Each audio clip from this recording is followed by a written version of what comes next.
येनाक्षरतमं न्यायमधिगम्य महेश्वरात् कृत्स्नं व्याकरणं प्रोक्तं तस्मै पाणिनये नमः। वाक्यकारं वररुचिं भाष्यकारं पतञ्जलिं पाणिनिं सूत्रकारं च प्रणतोऽस्मि मुनित्रयं नमस्कृत्य तदुक्तैः परिभाव्य च वैयाकरणसिद्धान्तकौमुदीयं विरच्यते।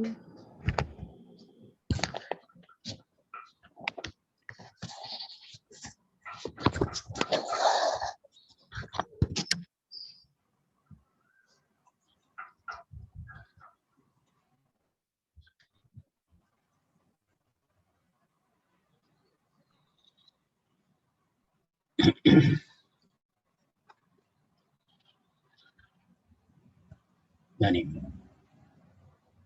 अस्माकं प्रकरणे हलस्तद्धितस्य इति सूत्रं प्रचलति। तत्र सूत्रविवरणं तु उदाहरणमपि अस्माभिः दृष्टम्। हलः परस्य तद्धित यकारस्य उपधाभूतस्य लोपः स्यात् इति परे इति अस्ति। तत्र गार्गी इति उदाहरणमपि अस्माभिः दृष्टम्। ततः परं तत्र इतोपि एकं वार्तिकं तत्र अस्ति। तद्वार्तिकमेवमस्ति, अनपत्याधिकारस्थात् न ङीप् इति अस्ति। अनपत्याधिकारस्थात् न ङीप् इति तत्र वार्तिकम्। तत्र एवमस्ति, अनपत्याधिकारस्थात् न ङीप्। यदा यञ् प्रत्ययविषयः चलति स्म, यञ् विषयः चलति स्म, तत्र यञन्तात् यञश्च इति सूत्रेण यञन्तात् स्त्रियां ङीप् स्यात् इति सूत्रं वयं पठितवन्तः। यञन्तात् स्त्रियां ङीप् स्यात्। तत्र किञ्चित् एवं यञ् इति अपत्याधिकारेऽपि भवति, अपत्याधिकारभिन्नादपि भिन्ने अर्थेऽपि तत्र किं भवति, यञ् प्रत्ययः भवति। प्राग्दिव्यतीय प्रकरणे तत्र अस्ति। प्राग्दिव्यतीयेषु अर्थेषु अपि तत्र अस्ति, अपत्याधिकारेऽपि अस्ति। तत्र यदा यदा उदाहरणाय देवाद्यञौ इति सूत्रम्, देवाद्यञौ इति सूत्रमस्ति, अपत्यार्थः अस्ति, परन्तु अपत्याधिकारे नास्ति। तर्हि अत्र कश्चन नियमः क्रियते। यत्र अपत्याधिकारे यञ् विहितः अस्ति तस्मादेव ङीप् भवति। अनपत्याधिकारस्तात् यञः यञन्तात् न ङीप् इति तस्य वार्तिकस्य आशयः। इत्युक्ते अपत्याधिकार भिन्न यञन्तेभ्यः किं न भवति, ङीप् प्रत्ययः न स्यात्। यञ् भवति, सर्वेभ्यः यञन्तेभ्यः स्त्रियां ङीप् इति तथा नास्ति। यत्र तद्धितप्रकरणे यत्र अपत्याधिकारः अस्ति, अपत्याधिकारे विहित यञ् तदन्तात् ङीप् भवति इति तस्य आशयः। तत्र सूत्रवार्तिकस्य अर्थं कदाचित् अत्र स्यात्, तस्यापत्यम् इति अपत्याधिकार विहित भिन्न यञन्तात् न ङीप् वक्तव्यम् इति अर्थः, इति तस्य आशयः। इति सूत्रार्थः अत्र दत्तः अस्ति। किमस्ति तस्य वार्तिकस्य अर्थः? तस्यापत्यम् इति अपत्याधिकार विहित भिन्नयजन्तात् तदेव अनपत्याधिकार इत्यस्य अर्थः। अपत्याधिकारे तस्य आशयः किं न भवति। अपत्याधिकारे विहितात् यजन्तात् नीप् भवति, अपत्याधिकार विहित भिन्नयजन्तात् किं भवति, नीप् न भवति इति वक्तव्यम् इति तस्य आशयः।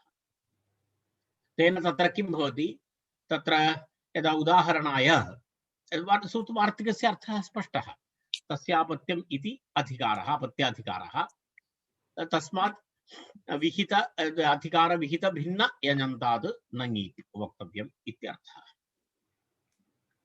वार्तिकस्य अर्थः एवमस्ति। तस्य कृते एकम् उदाहरणमपि दत्तमस्ति।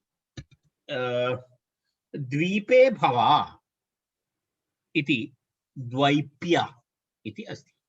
द्वीपे भवा द्वैप्य इति, तत्र भव इत्यर्थे पश्यतु, अत्र अस्ति द्वीपे भव इति विग्रहे द्वीपात् अनुसमुद्रं यञ् इति यञ् प्रत्ययः। सूत्रमस्ति द्वीपात् अनुसमुद्रं यञ् इति सूत्रम्। तेन सूत्रेण तत्र द्वीपशब्दात् तत्र किं भवति, यञ् प्रत्ययः भवति। द्वीपशब्दात् यञ् प्रत्ययः भवति। द्वीपशब्दात् यञ् प्रत्ययः भवति चेत् द्वीपे भव, द्वीपा सप्तमी, द्वीपाङि यञ् इति भवति। तर्हि आम् तद् इदानीं न करिष्यामि, अर्थात् तद् भवन्तः जानन्ति, तेन कारणेन केवलम् एतदेव करिष्यामि। द्वीपशब्दः, द्वीपशब्दात् द्वीपात् अनुसमुद्रं यञ् इति सूत्रेण यञ् प्रत्ययः भवति। यञ् प्रत्ययस्य ञकारलोपः भवति। तदनन्तरं तत्र ञित् अस्ति इति कृत्वा किं भवति, द्वैप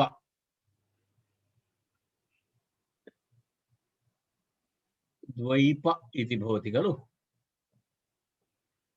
आदिवृद्धि भवति, द्वैप इति भवति। तस्मात् पुनः अकारस्य लोपः भवति, तत्र यस्य इति च इति, तत्र पुनः यदि अकारलोपः भवति चेत् तत्र द्वैप्य इति भवति। द्वैप्य इति भवति। अयं शब्दः यजन्तशब्दः, अयं शब्दः यजन्तशब्दः। तर्हि यजश्च इति सूत्रेण, तेन सूत्रेण वस्तुतः ङीपु भवितुमर्हति, परन्तु अत्र निषेधः क्रियते, अत्र न भवति इति उच्यते। किमर्थम्, अयं यञ् प्रत्ययः द्वीपादनुसमुद्रं यञ् इति सूत्रमस्ति, वार्तिक इति सूत्रमस्ति। तत् सूत्रम् अपत्याधिकारस्थं नास्ति, अपत्याधिकारे न भवति। तेन कारणेन तत्र अपत्याधिकारस्थ भिन्न यञ् अस्ति इति कृत्वा अत्र ङीप् निषेधः क्रियते। ङीप् निषेधे सति तत्र पुनः किं भवति, अजाद्यदष्टापकारान्तशब्दः अजाद्यदष्टाप् इति सूत्रेण तत्र किं भवति, टाप् प्रत्ययः भवति। टाप् प्रत्ययः भवति सटकारपकारयोः लोपे सवर्णदीर्घे तत्र किं भवति, द्वैप्या इति प्रातिपदिकं भवति। तस्मात् प्रथम एकवचने सुप्रत्यये तत्र द्वैप्या इति तत्र भवति। तत्र कश्चन प्रश्नः, अपत्याधिकार अनपत्याधिकार इति किमर्थम्? अनपत्ये अर्थे इति पर्याप्तं खलु, अपत्यार्थ भिन्न अर्थे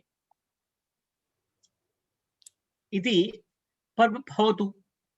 अपत्ये अर्थे अर्थात् अपत्यार्थे यञ् भवति चेत्, अपत्यार्थे यञ् भवति चेत् तत्र ङीप् भवति, अपत्य भिन्ने अर्थे यञ् भवति चेत् तत्र ङीप् न भवति इति सूत्रे वार्तिके अनपत्यार्थे इति पर्याप्तं खलु, अनपत्याधिकारस्थादिति अधिकारग्रहणं किमर्थम् इति प्रश्नः। वार्तिके अधिकारशब्दस्य प्रयोगः किमर्थम् इति प्रश्नः। अनपत्यम् इति भवतु, अनपत्यार्थे इति अपत्येतरे अर्थे, अपत्येतरे अर्थे इति पर्याप्तं खलु इति प्रश्नः। तर्हि तत्र उक्तं तस्य कृते किञ्चित् विवरणं दत्तमस्ति तत्र। तदेव तत्र अधिकारग्रहणात् देवस्य अपत्यं दैव्या इत्यत्र नीप् न भवति इति वदति। तत्र एवमस्ति। तत् किमस्ति इत्युक्ते यदा तत्र देवस्य अपत्यम् इत्यर्थे देवाद्यञौ इति सूत्रम्। देवस्य अपत्यम् इत्यर्थे देवाद्यञौ इति सूत्रमस्ति। तेन सूत्रेण देवशब्दात् यञ्-प्रत्ययः भवति। कः शब्दः? देवशब्दः। देवशब्दात् अपत्यार्थे यञ्-प्रत्ययः भवति। देवाद्यञौ इति भवति। आदिवृद्धि भवति। तर्हि तत्र दैव इति या भवति। तदनन्तरं तत्र यस्य इति चेति अकारलोपे तत्र दैव्य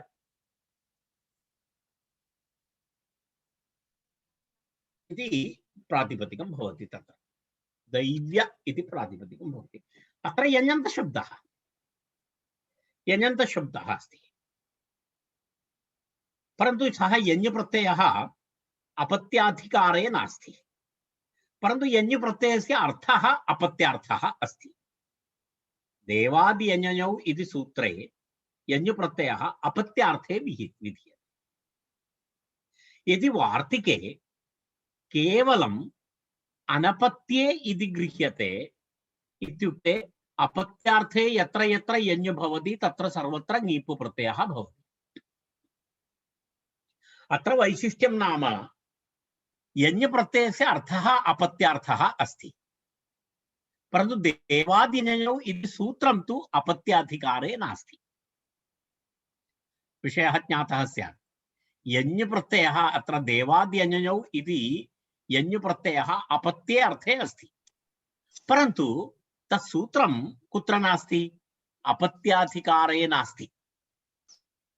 यदि वार्तिके केवलम् अनपत्ये इति वदति, सर्व अपत्यार्थविहित यञ् प्रत्ययान्तेभ्यः ङीप् प्रत्ययः भवति। तद् अपत्याधिकारे वा भवतु अपत्याधिकारात् भिन्नस्थाने वा भवतु, सर्व अपत्यार्थविहित यञ्से यञन्तात् किं भवति? ङीप् प्रत्ययः भवति। तर्हि सूत्रे वार्तिके अधिकारग्रहणेन तत्र इदानीं यञ् द्विधा विभज्यते। एक यञ् अपत्याधिकारे विहित यञ्, अपर यञ् अनपत्याधिकार अर्थात् अपत्याधिकार भिन्न। तस्य अर्थः अपत्यार्थः वा भवतु विषयः भिन्नः वा भवतु, परन्तु तत्र किमस्ति? अपत्यार्थः अस्ति, परन्तु अपत्याधिकारे नास्ति। तर्हि तस्माद् ङीप् निषेधः न भवति यदि अधिकारशब्दः नास्ति चेत् वार्तिके। तस्मात् वार्तिके अधिकार इति शब्दः स्थापितः। तेन किं भवति? तेन तत्र अपत्याधिकारः यत्र भवति तत्रैव ङीप् भवति। अपत्याधिकारात् बहिः यदि यञ् अस्ति, परन्तु सः अपत्यार्थे अस्ति, तथापि तत्र किं न भवति? ङीप् न भवेत् इति कृत्वा तत्र किं कृतमस्ति? अधिकारग्रहणं कृतमस्ति सूत्रे। तदेव तत्र उक्तम्। अधिकारग्रहणात् पश्यतु, अत्र अधिकारग्रहणात् पश्य देवस्य अपत्यम् इति विग्रहे देवाद् यञ् इति यञ्, देवाद् यञ् इति यञ् प्रत्ययः आदिवृद्धि यस्य इति च इति दैव्य शब्दात् टाप् सवर्णदीर्घः दैव्येति रूपम्। तत्र अनपत्यात् न ङीप् इत्युक्तेः अस्य यञः आपत्यत्वाद् ङीप् निषेधः न स्यात्। यदि वार्तिके केवलम् अनपत्य इति वदति, अनपत्यात् न ङीप् इति यदि वदति, तत्र अस्य यञः आपत्यत्वात् अर्थात् अयम् आपत्यत्वात्, आपत्यत्वात् इत्युक्ते कः अर्थः? आपत्यत्वात् इत्युक्ते तत्र किं भवति? यदा अपत्ये भवः आपत्यः, अपत्यार्थे भवः इति आपत्यार्थत्वाद् आपत्यत्वाद् ङीप् निषेधः न स्यात्। अधिकारग्रहणे तु अत्रापि निषेधः स्यादेव इति तत्र किमर्थम् अस्य यञः आपत्यत्वेपि तस्यापत्यम् इति अधिकार बहिर्भूतत्वात् इति मनोरमा। पश्यतु अत्र यञ्ञस्ति अपत्यार्थे अस्ति परन्तु किमस्ति तत् अपत्यार्थे अस्ति चेदपि अपत्य अधिकारे नास्ति तस्यापत्यम् इति अधिकारे नास्ति तेन कारणेन तत्र ङीप् निषेधः। तर्हि अत्र अर्थः अपत्यार्थः अस्ति वा न वा इति विषयः अत्र नास्ति। अत्र अपत्याधिकारस्थ अपत्यार्थक यञ् तदन्तादेव ङीप् भवति बहिस्तन यञन्तात् न भवति इति दर्शयितुं वार्तिकं तत्। तर्हि तत्र उदाहरणमपि मया प्रतिपादितं तत्र दैव्या इति भवति तत्र टेक्स्ट् पश्यामः तावदेव अत्र विवरणं करणीयम्। अधिकारग्रहणात् न इह कुत्र देवस्य अपत्यं दैव्या देवाद्यञ्ञौ इति यञ् प्राग्दिव्यतीयः न तु अपत्याधिकार पठितः इति अस्ति। देवाद्यञ्ञौ इति यञ् कुत्र अस्ति प्राग्दिव्यतीयः न तु किं भवति अपत्याधिकार पठितः इति। अर्थात् प्राग्दिव्यतीय इति एक अधिकारः अस्ति तत्र अन्तर्भवति अपत्याधिकारे न इति तस्य आशयः। एवं तावदेव तस्य विवरणमस्ति।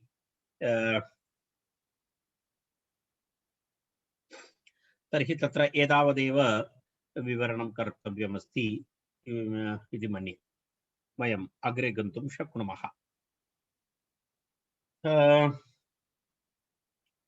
अग्रिमं सूत्रमस्ति तत्र एक इतोपि एक विषयः अस्ति एक वैकल्पिकः विषयः प्राचाम् आचार्याणां मतमुपस्थापयति। तत्र स्त्रीत्वविवक्षायां कश्चन प्रत्ययः तद्विधीयते यञन्तात् प्राचां ष्फ तद्धितः इति सूत्रम्। प्राचां ष्फ तद्धितः इति तत्र सूत्रमस्ति। तत्र एतदेकवारम् अत्र पश्यामः वयं। प्राचां ष्फ तद्धितः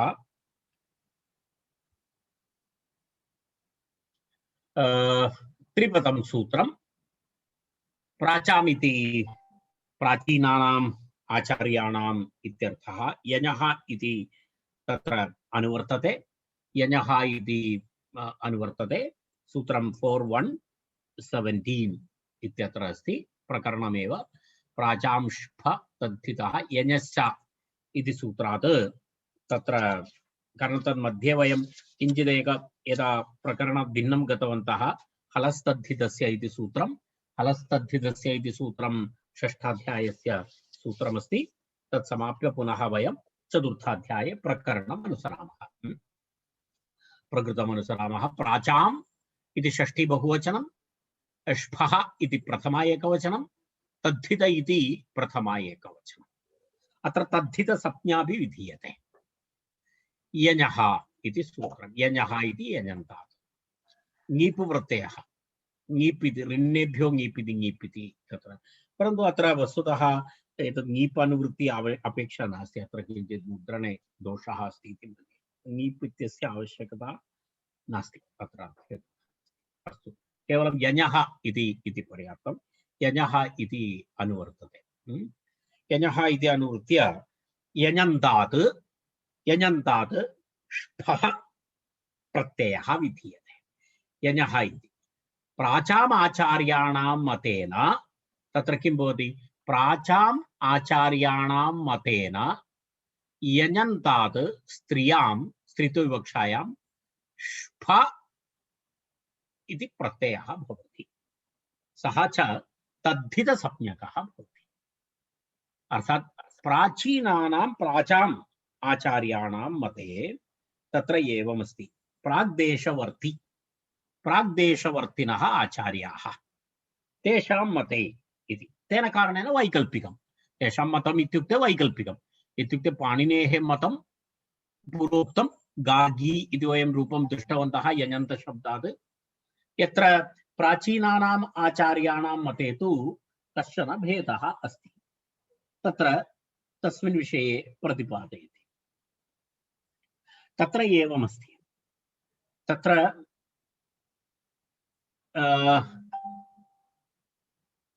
प्राचाम् आचार्याणां मतेन यञन्तात् स्त्रियां यञन्तशब्दात् स्त्रियां ष्ठ प्रत्ययः भवति रैट् चिन्ता नास्ति वयं प्रक्रियां पश्यामः तदा वयम् अवगन्तुं शक्नुमः स च तद्धितसंज्ञकः एतत् प्लेन् अस्ति सूत्रार्थः अत्र प्रत्ययः यञन्तशब्दात् ष्ठ इति प्रत्ययः भवति स्त्रीत्वविवक्षायाम् अनन्तरं तस्य किं भवति तस्य संज्ञा अपि दत्ता अस्ति तस्य तद्धितसंज्ञा भवति तद्धितत्वं भवति इत्युक्ते तद्धितपूर्वे यत्किमपि कोऽपि नियमः भवति तत्सर्वं तत्रापि भवति इत्यर्थः तत्र ष्ठ इति प्रत्ययः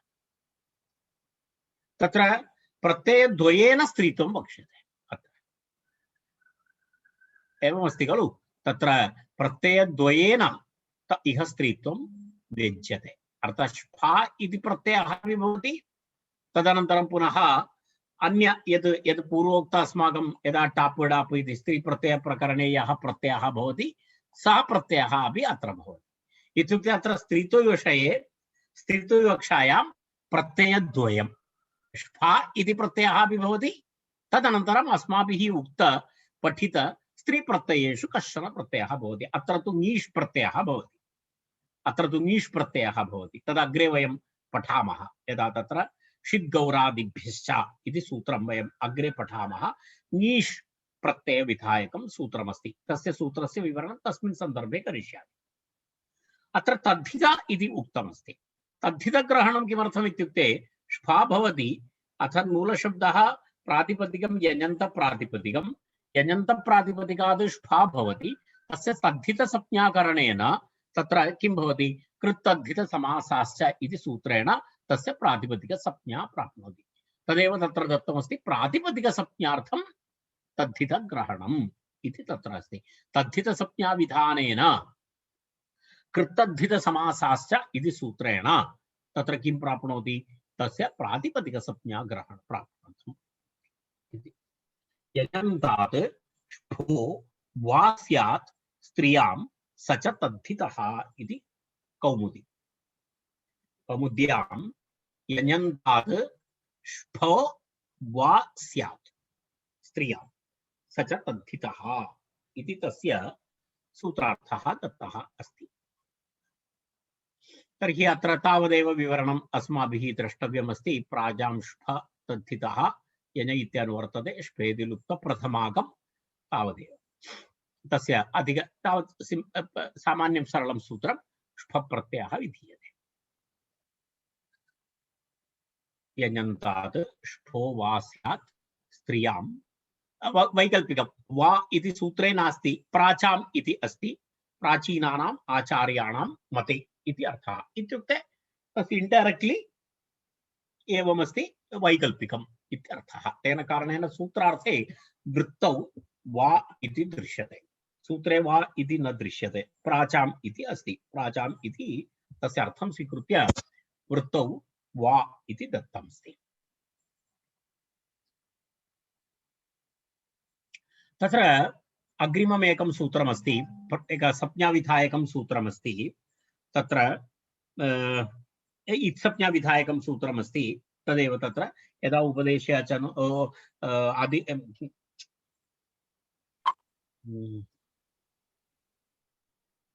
शफ् प्रत्ययस्य अलन्त्यम् उपदेशे अचनुनासिक इत् रैट् उपदेशे अचनुनासिक इति तत्र शप् प्रत्ययस्य अनुवृत्तिनिमित्तम् इत् अनुवृत्ति तदेव तदेव शप् प्रत्ययस्य तदेव अनुवर्तते एवम् एवम् एवम् उपदेशाचनुनासिक इत् इति सूत्रात् तत्र उपदेशे इति अनुवर्तते, इत् इति अनुवर्तते इति शब्दद्वयं। प्रथमाध्यायस्य सूत्रमस्ति, प्रथमाध्यायस्य तत्र तृतीयपादस्य सूत्रम्। इत्संज्ञाविधायकसूत्राणि सन्ति तत्र। उपदेशाचनुनासिके इत् अस्ति, हलन्त्यमस्ति, आदिर्निटुटवः अस्ति। एतेषु एकं सूत्रमस्ति, एतत् शप्रत्ययस्य इति। चुटु इति सूत्रमस्ति, लशक्वतद्धिते इति सूत्रमस्ति। तर्हि एतादृशम् एकं सूत्रमस्ति शप्रत्ययस्य इति सूत्रम्। तत् केटगरी मध्ये आयाति। उपदेशाचनुनासिके इत्, हलन्त्यं, शप्रत्ययस्य, आदिर्निटुटवः, एवम् एतानि सूत्राणि तत्र भवन्ति। चुटु, लशक्वतद्धिते, एते सर्वे तत्र एतानि सूत्राणि भवन्ति। तत्र इदं सूत्रं शप्रत्ययस्य इति। तत्र आदिः इति अनुवर्तते। तत्र आदिर्निटुटवः इति सूत्रमस्ति। आदिर्निटुटवः इति सूत्रात् तत्र किम् आदिः इत्यनुवर्तते। तत्र दृश्यते तत्तानि सूत्राणि भवन्तः द्रष्टुं शक्नुवन्ति। उपदेशाचनुनासिके इत्, हलन्त्यं, तत्र एकः निषेधः अस्ति, न विभक्तौ तु स्माः। आदिर्निटुटवः, शप्रत्ययस्य, चुटु, लशक्वतद्धिते, एतावन्ति सूत्राणि तत्र किं संज्ञाविधायकानि, इत्संज्ञाविधायकानि सूत्राणि। तदनन्तरं पुनः तस्य लोपः इति अस्ति, अर्थात् इत्संज्ञकवर्णस्य लोपः भवति, तस्य इतः लोपः स्यात् इति। तर्हि प्रत्ययस्य औपदेशिकरूपस्य आदिस्थः षकारः इत्संज्ञकः भवति। तत्र प्रत्ययस्य कीदृशस्य प्रत्ययस्य? औपदेशिकरूपस्य प्रत्ययस्य, अर्थात् उपदेशे यः षकारः आदौ भवति आदिस्थः, उपदेशे यः षकारः आदौ भवति तस्य षकारस्य इत्संज्ञा अस्ति इत्याशयः। इत्संज्ञा भवति, इत्संज्ञा विधानं भवति तत्र। तर्हि तत्र इत्संज्ञा विधीयते। तदेव व्याकरणशास्त्रे वर्णानां शब्दानां च लघुरूपेण निर्दार्शनार्थं काश्चन संज्ञाः निर्दिष्टाः सन्ति। एतासु अन्यतमा इत्संज्ञा इति अस्ति। किञ्चित् विवरणं तत्र दत्तमस्ति।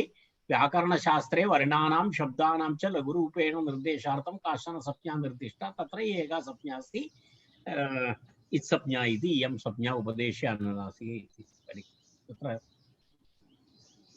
तदपि अष्टाध्याय्याम् आहत्य एतदपि एकवारं भवताम् एतदर्थमस्ति। पश्यतु, 17 प्रत्ययेषु षकारः अस्ति, आदिस्थः षकारः अस्ति। तत्र दत्तमस्ति, पश्यतु, त्रयः कृत्संज्ञकाः शागन्, श्ट्रन्, श्वुन्। 14 तद्धितसंज्ञकाः शा, षच्, शङ्कवच्, शिकन्, शेण्यन्, षक्ष्खन्, ष्ठरच्, ष्ठच्, ष्ठन्, ष्ठल्, ष्फक्, श्यङ्, श्यन्, श्फ। तद्धितसंज्ञकाः। एतेषां सर्वेषां षकारस्य शप्रत्ययस्य। अतः एते सर्वे प्रत्ययाः षित् प्रत्ययाः नाम्ना इति ज्ञायन्ते। अर्थात् 14 तद्धितसंज्ञकाः, 14 सद्धितसंज्ञकाः, अनन्तरं 3 कृत्संज्ञकाः। एवम् आहत्य 17 प्रत्ययेषु आदिस्थः षकारः अस्ति इति अस्ति। तत्र पुनः तस्य लोपः इति सूत्रेण तस्य षकारस्य लोपः भवति। इत्संज्ञा भवति चेत् तत्र एवमस्ति, इत्संज्ञकवर्णस्य लोपः। प्रक्रियायाः प्रारम्भे इत्संज्ञकवर्णस्य तस्य लोपः इति सूत्रेण नित्यं लोपः भवति। आदिस्थषकारस्य तत्र प्रयोजनम् एकमेव अस्ति। आदिस्थषकार, तर्हि अत्र षकारः कृत्वा, षकारं कृत्वा तस्य इत्संज्ञालोपेन कः लाभः इति प्रश्नः। तत्र षकारः निर्दिष्टः, तदनन्तरं तस्य लोपः निर्दिश्यते। तर्हि तेन कः लाभः? तस्य इत्संज्ञाकरणेन तत्र किं भवति? षिद्गौरादिभ्यश्च इति सूत्रेण तत्र नीश इति स्त्री प्रत्यय विधानं तस्य लाभः। तदेव प्रत्ययस्य आदौ विद्यमानस्य संज्ञाकरणस्य षकारस्य इत्संज्ञकषकारस्य प्रयोजनं तत्र किं भवति? षिद्गौरादिभ्यश्च षकारः इत् भवति तादृश प्रातिपदिकेभ्यः, अनन्तरं गौरादिगणपठितशब्देभ्यः तत्र किं भवति ङीष् इति प्रत्ययः विधीयते। तर्हि यत्र यत्र यत्र षित् भवति तस्मात् स्त्रीत्वविवक्षायां ङीष् प्रत्ययः भवति इति अस्ति। तर्हि एवं तस्य उदाहरणं पश्यतु। तत्र जल्पाकशब्दः जल्पाकी इति अस्ति। जल्पधातोः शाकन् प्रत्ययान्तशब्दः तत्र शाकन् इति प्रत्ययः भवति। जल्पनं शीलम् अस्याः इति। या महिला वा बालिका वा अधिकं जल्पनं करोति सा का अस्ति जल्पाकी इति उच्यते। जल्पाकी इति जल्पाकशब्दः जल्पाक इति प्रातिपदिकात् ङीष् प्रत्ययः भवति। अत्र शाकन् प्रत्ययान्तः शब्दः एषः। तर्हि शा इति इत् अस्ति। तर्हि जल्पाकशब्दात् षिद्गौरादिभ्यश्च इति ङीष् प्रत्ययः भूत्वा तत्र किं भवति जल्पाकी इति शब्दः भवति। तर्हि एवं शप्रत्ययस्य इति सूत्रस्य अर्थः इदानीं अर्थस्य विवरणम् अभवत्। सिद्धान्तकौमुद्यां प्रत्ययस्य आदिः श इत्संज्ञकः स्यात् इति तत्र सूत्रार्थः। प्रत्ययस्य आदिः किं भवति प्रत्ययस्य आदिः शः इत्संज्ञकः स्यात् इति लघुसिद्धान्तकौमुदी। तत्र अन्य उदाहरणानि दत्तानि सन्ति पश्यतु। एते सर्वे शब्दाः तादृशाः। तत्र पूर्वं जल्पाग इति दृष्टम् अस्माभिः, भिक्षाग इति दृष्टं, कुट्टाग इति एतत् सर्वम् अत्र भवति न। जल्प भिक्ष कुट्ट लुण्ड वृङः शाकन् इति अस्ति। तत्र वयं पठितवन्तः एतत् सर्वम्। अहं कृदन्तप्रकरणे एतत् पाठितवान्। भिक्षाक कुट्टाग लुण्ढाग वराकः इत्यादि शब्दाः अस्माभिः पठितः पूर्वं। तर्हि एतत् इदानीम् अत्र एतत् तत्र पठितं चेदपि अत्रापि तस्य स्मरणं भवेत्। तावत् शप्रत्ययस्य इति तस्य आदौ यः शकारः भवति तस्य लोपः भवति, तस्य इत्संज्ञा भवति। इत्संज्ञा भवति चेत् तस्य लोपः इति सूत्रेण तत्र तस्य लोपः भवति इति शप्रत्ययस्य।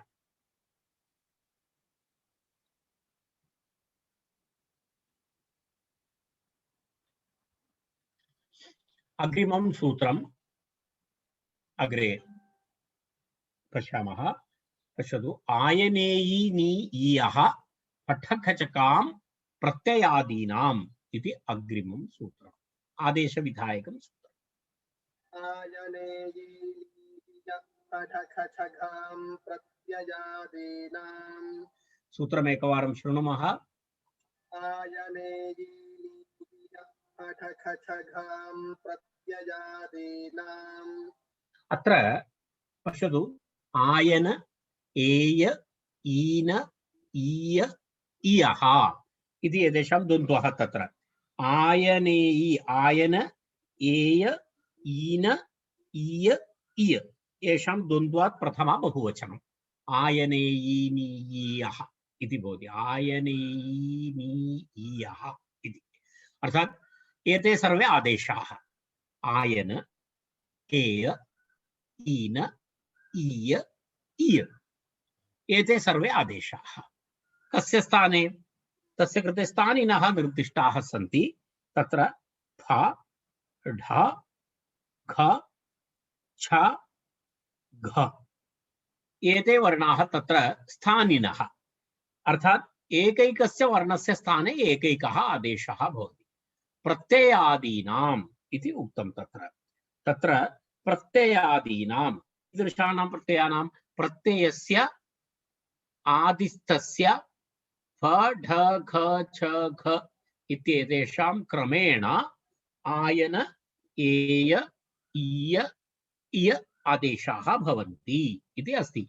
अस्मिन् सूत्रे पञ्च स्थानिनः पञ्च आदेशाश्च प्रोक्ताः सन्ति। यथासङ्ख्यम् अत्र संख्या यथासङ्ख्यम् अनुदेशसमानाम् इति तत्र परिभाषा।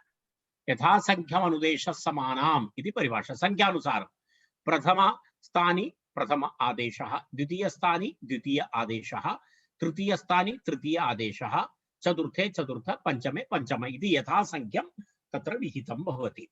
तर्हि भ आयन ठ एय ख ईन छ ईय घ इय इति आदेशाः भवन्ति इति अस्ति। अस्माकं प्रकृते फ इति अस्ति।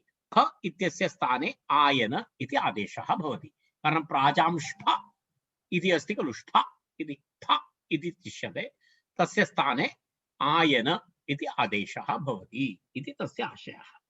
आयनेयीनीयः फटकचकां प्रत्ययादीनाम् इति प्रत्ययस्य तत्र तत्र पश्यतु, एकैकस्य उदाहरणमपि अत्र दत्तमस्ति। यदा फ इत्यस्य आयनादेशः भवति, नाडायनः इति प्रयोगः वयं पठितवन्तः। एतत्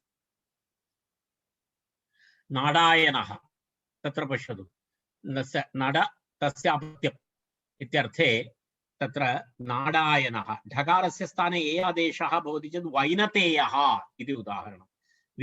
विनता शब्दात् ठक् प्रत्ययः भवति, तत्र ए आदेशः भवति, तत्र वैनतेय इति रूपं तस्य। ईन् आदेशस्य उदाहरणमस्ति कुलीनः।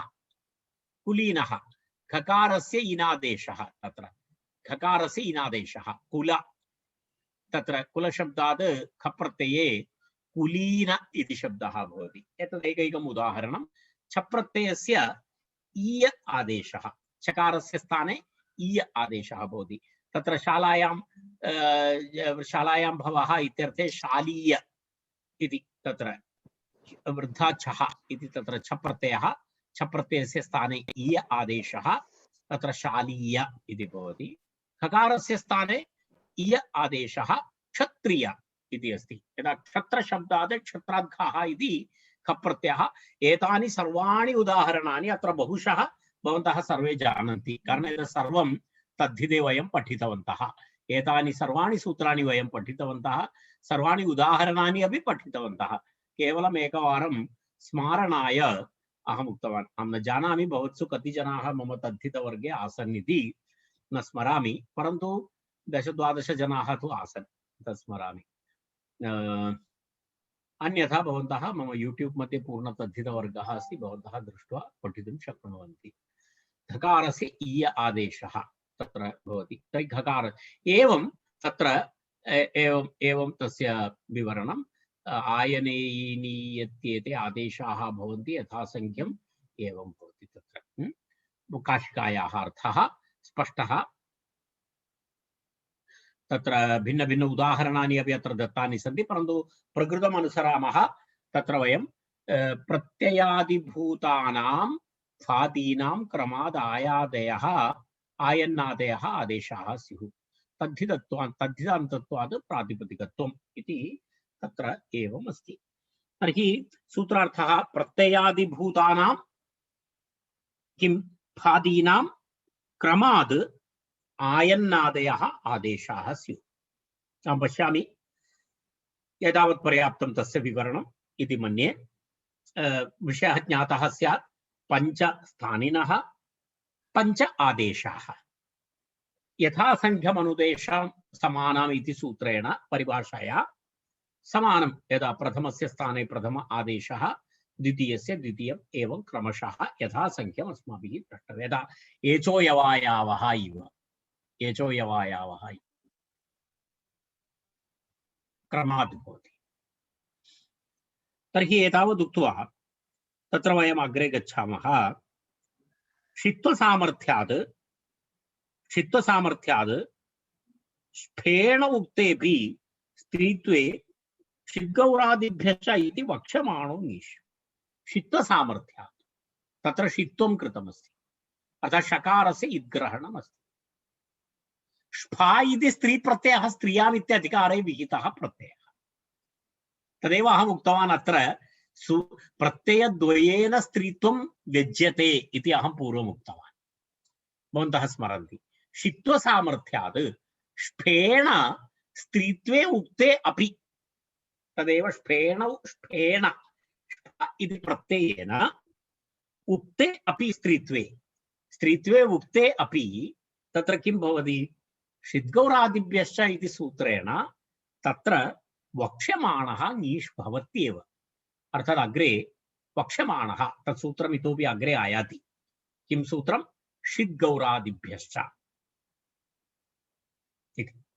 तर्हि अत्र षित्वसामर्थ्यात् अर्थात् स्फ इति प्रत्यये षिद्ग्रहणेन स्फेन उक्ते अपि स्त्रीत्वे, ष्फा इति प्रत्ययेन स्त्रीत्वं तु उक्तमस्ति, तथापि अत्र विशेषनियमः किमस्ति, आचार्यस्य षित् ग्रहणं तत्र किमस्ति, वक्ष्यमाण षिद्गौरादिभ्यश्च इति सूत्रेण तत्र ङीष् प्रत्ययः भवत्येव इति अस्ति। तस्य विवरणम् अस्ति। षित्वसामर्थ्यात् इदानीं सूत्रस्य पूर्णं विवरणं जातं, भवन्तः द्रष्टुं शक्नुवन्ति। विवरणम् अभवत् प्रत्ययादिभूतानां भातीनां क्रमाद् आयन्नादेशाः स्युः, तद्धितान्तत्वात् प्रातिपदिकत्वम्, एतत्तु अहं पूर्वमेव प्रतिपादितवान्। तत्र तद्धितसंज्ञाकरणेन प्रातिपदिकत्वं प्राप्नोति। षित्वसामर्थ्यात् ष्फेण उक्तेऽपि षित्वे स्त्रीत्वे षिद्गौरादिभ्यश्च इति वक्ष्यमाण ङीष् इति प्रत्ययः भवति। तत्र वयम् इदानीं तस्य प्रक्रियां पश्यामः। गार्ग्यायणी इति शब्दः, गार्ग्यायणी इति शब्दः तत्र अस्ति। गर्गस्य अपत्यं स्त्री, गर्गस्य अपत्यं स्त्री, तत् वयं पूर्वं दृष्टवन्तः। गर्गादिभ्यो यज्ञ, गर्गस्य अपत्यं स्त्री इत्यर्थे गर्गादिभ्यो यज्ञ इति सूत्रेण यज्ञप्रत्ययः भवति। यज्ञप्रत्ययः भवति तर्हि कः शब्दः भवति, गार्ग्य। वयं जानीमः, तद्वयं पूर्वं दृष्टवन्तः न, वयं कृतवन्तः, गार्ग्यशब्दः कृतः अस्माभिः।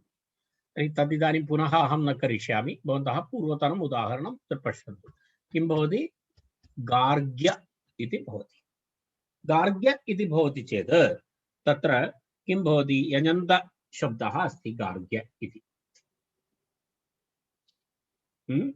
तद् गार्ग्य शब्दात् अनेन सूत्रेण तत्र किं भवति, प्राचां ष्ठ तद्धितस्य इति।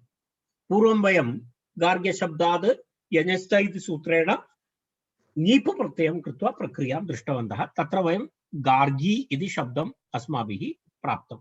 गर्गस्य अपत्यं स्त्री इत्यर्थे गार्गी इति वयं दृष्टवन्तः। अत्र तथा नास्ति, अत्र वैकल्पिकमस्ति। अत्र प्रत्ययः भवति, तत्र कः प्रत्ययः भवति, ष्फ इति प्रत्ययः भवति। अत्र ष्फ इति प्रत्ययः भवति।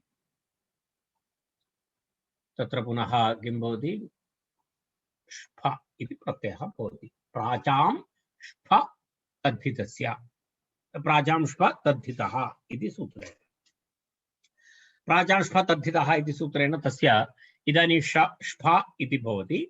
ष्फ इति स्थिते तत्र गार्ग्यशब्दात् तत्र षकारः, षकारस्य तत्र किं भवति, शप्रत्ययस्य इति सूत्रेण संज्ञा, तस्य लोपः इति लोपः भवति।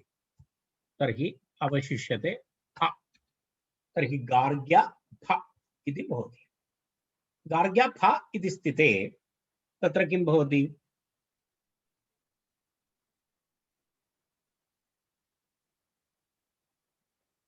तत्र किं भवति,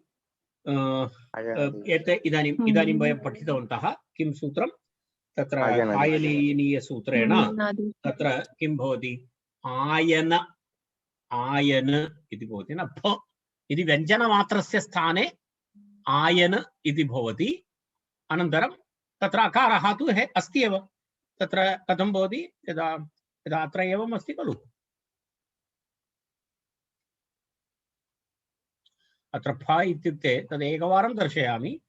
फ इत्युक्ते तत्र एवमस्ति, फ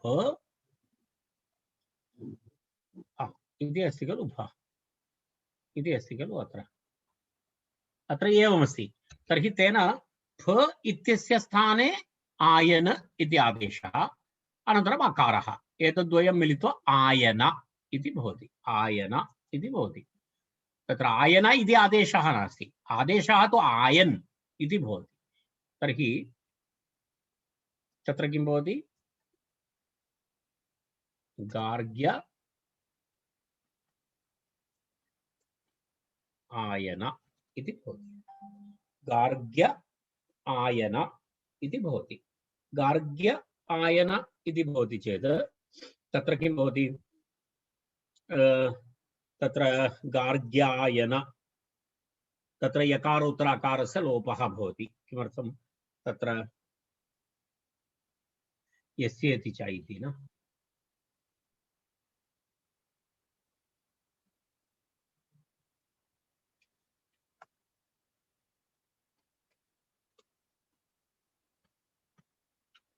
गार्ग्यायन इति भवति। गार्ग्यायन इति शब्दः निष्पद्यते।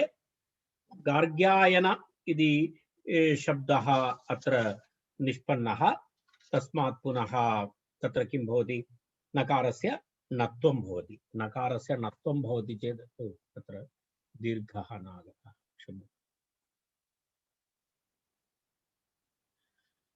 नकारस्य नत्वे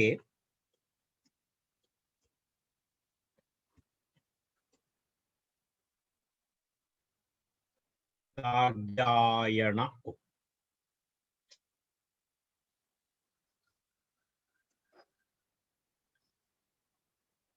गार्ग्यायन इति भवति। गार्ग्यायन इत्यस्मात् इतः परम् एतावत्पर्यन्तम् अस्माकं शब्दः निष्पन्नः। इदानीं पश्यतु स्फा अनन्तरम् आयन एतत् सर्वम् अभवत् गार्ग्यायन गार्ग्यायन तत्र गार्ग्यायन इति अभवत् नकारस्य णत्वे। इदानीम् अग्रे यः प्रत्ययः भवति सः प्रत्ययः तु किं भवति सः प्रत्ययः इदानीम् अस्माकं वयम् अग्रे पठामः इति मम कथनस्य आशयः। इदानीं केवलम् अहं ङीष् प्रत्ययम् अत्र दर्शयामि। सूत्रं षिद्गौरादिभ्यश्च तद् किञ्चित् अग्रे तत् सूत्रम् आयाति। तस्मिन् सन्दर्भे वयम् अधिकं पठामः तस्मिन् विषये। यदा क्रमशः तत् सूत्रम् अग्रे आयाति तदा अहं तस्य विवरणं करिष्यामि। तर्हि अत्र षिद्गौरादिभ्यश्च इति सूत्रेण अत्र ङीष् प्रत्ययः भवति चेत् तत्र नकारशकारयोः लोपे तत्र किं भवति इ इति अवशिष्येत। तत्र इ इति अवशिष्यते चेत् तत्र किं भवति एवं भवति गार्ग्यायन इ इति भवति। मिलित्वा तत्र किं भवति गार्ग्यायणी इति रूपं भवति। गार्ग्यायणी इति तत्र प्रातिपदिकं भवति गार्ग्यायणी। तस्मात् सुप्रत्यये गार्ग्यायणी तस्य लोपे गार्ग्यायणी इति रूपं भवति इति प्रथमा एकवचनम्। इति गार्ग्यायणी इति शब्दः निष्पन्नः भवति। आयनेयीनीयः कटकचका प्रत्ययादीनाम् इति सूत्रस्य विवरणम् इदानीम् अत्र समाप्तं। तत्र विषयः एवमस्ति षित्वसामर्थ्यात् फेणोक्तेभिः षिद्गौरादिभ्यश्च इति वक्ष्यमाणङीष्। तर्हि गर्गस्य अपत्यं स्त्री इत्यर्थे गार्गी इत्यपि रूपमस्ति, गार्ग्यायणी इत्यपि रूपमस्ति इति तथा रूपद्वयं तत्र अस्ति। गार्गी इत्यपि रूपमस्ति, गार्ग्यायणी इत्यपि तत्र रूपं भवति इति तावत् पर्याप्तम्। अग्रे गच्छामः वयम्। अग्रे अग्रिमं सूत्रमस्ति तत्र सर्वत्र लोहितादिकतन्तेभ्यः इति तत्र अग्रिमं सूत्रं सर्वत्र लोहितादिकतन्तेभ्यः इति अग्रिमं सूत्रं पश्यामः, विवरणं कुर्मः। तत्र पश्यामः अत्र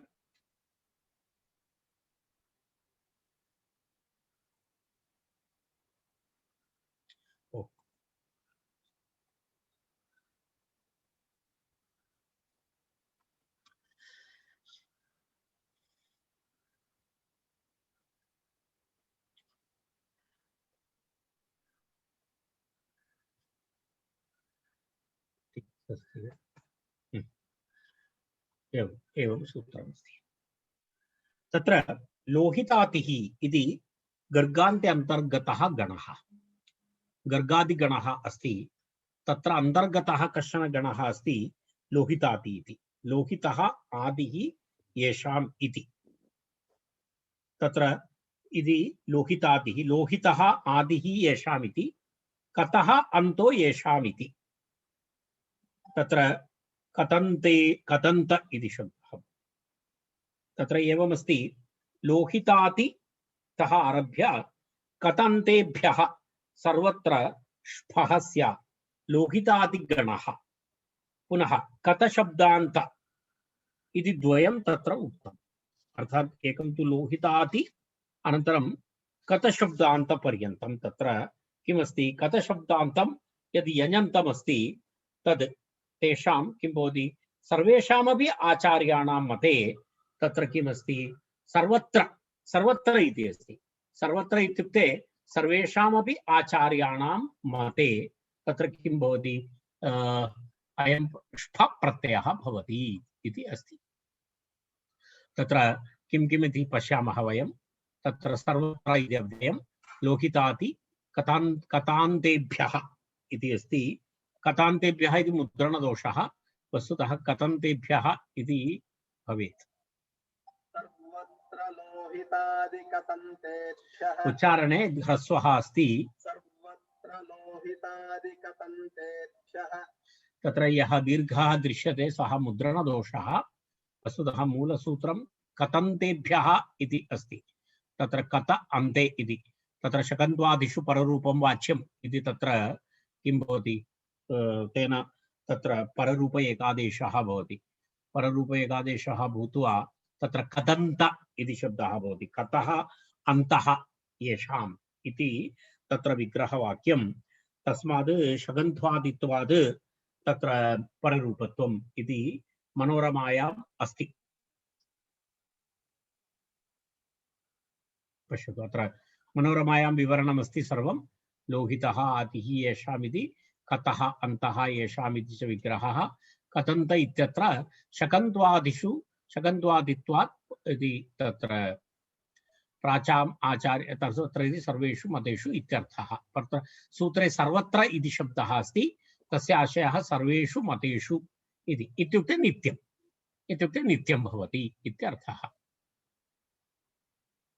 तत्र वयम् एकवारं गणपाठमपि द्रष्टुं प्रयत्नं कुर्मः यदि कदाचित् एकक्षणम्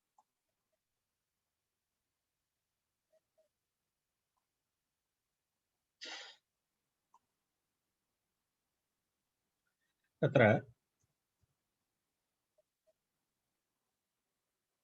तत्र अस्ति लोहितादिगणः अस्ति पश्यतु लोहितादिः तत्र लोहित चरित नील फेन मद्र हरि दास मन इति आकृतिगणः एते सर्वे तदेव तत्र उक्तं पूर्वं तत्र गर्गादिगण अन्तर्गताः शब्दाः एते अत्र गर्गादिगणः अस्ति गर्गाद्य अन्तर्गतगणः अस्ति अत्र एते सर्वे शब्दाः अत्र सन्ति तत्र पूर्वोक्तशब्दाः एतस्य अन्तः भवति तर्हि तत्र लोहितशब्दः अस्मिन् गणे अस्ति लोहित इति तदनन्तरं तत्र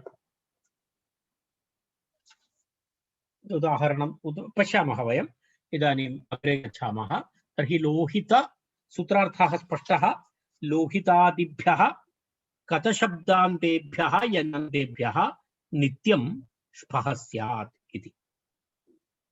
इति सूत्रार्थः तत्र यञन्तशब्देभ्यः एकैकम् उदाहरणं वयं पश्यामः तस्य तत्र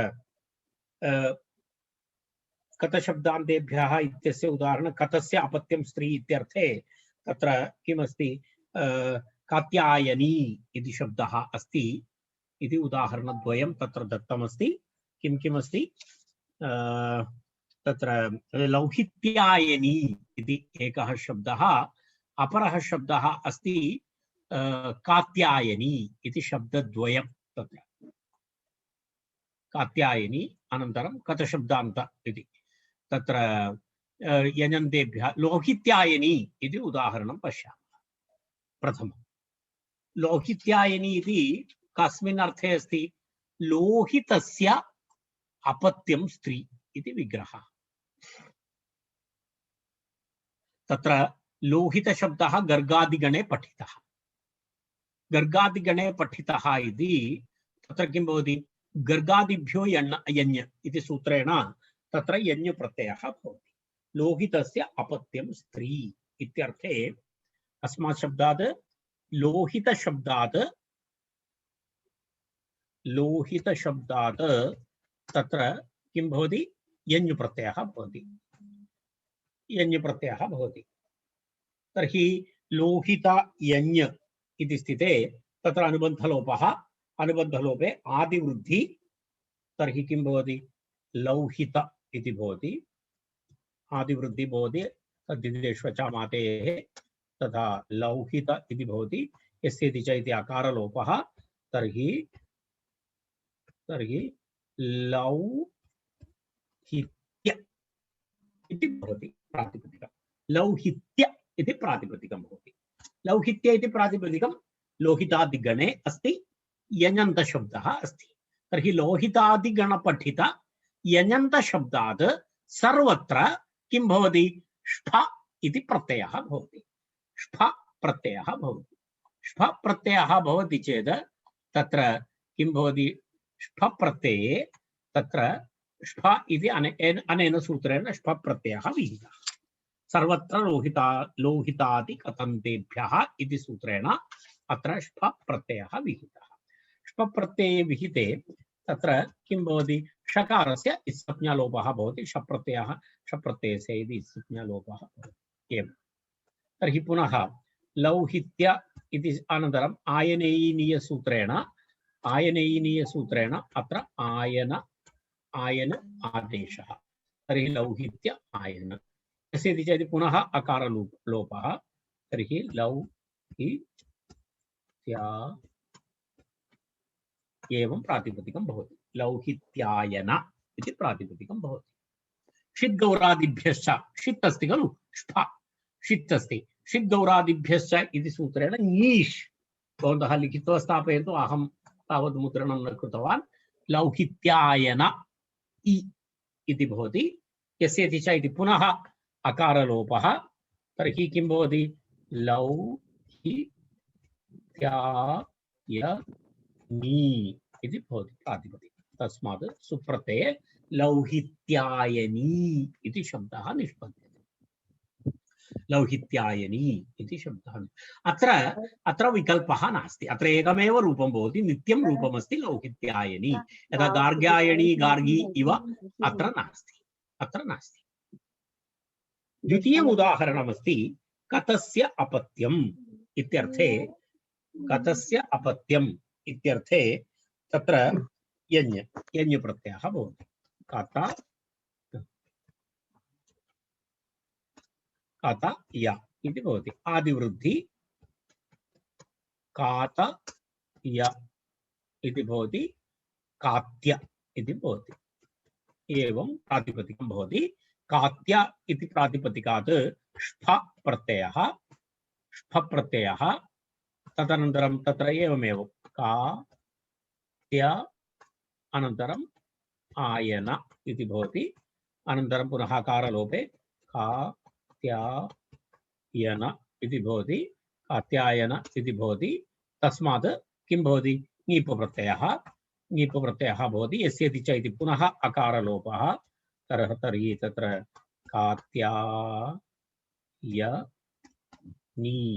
इति प्रातिपदिकं भवति तस्मात् सुप्रत्यये तत्र कात्यायनी इति शब्दः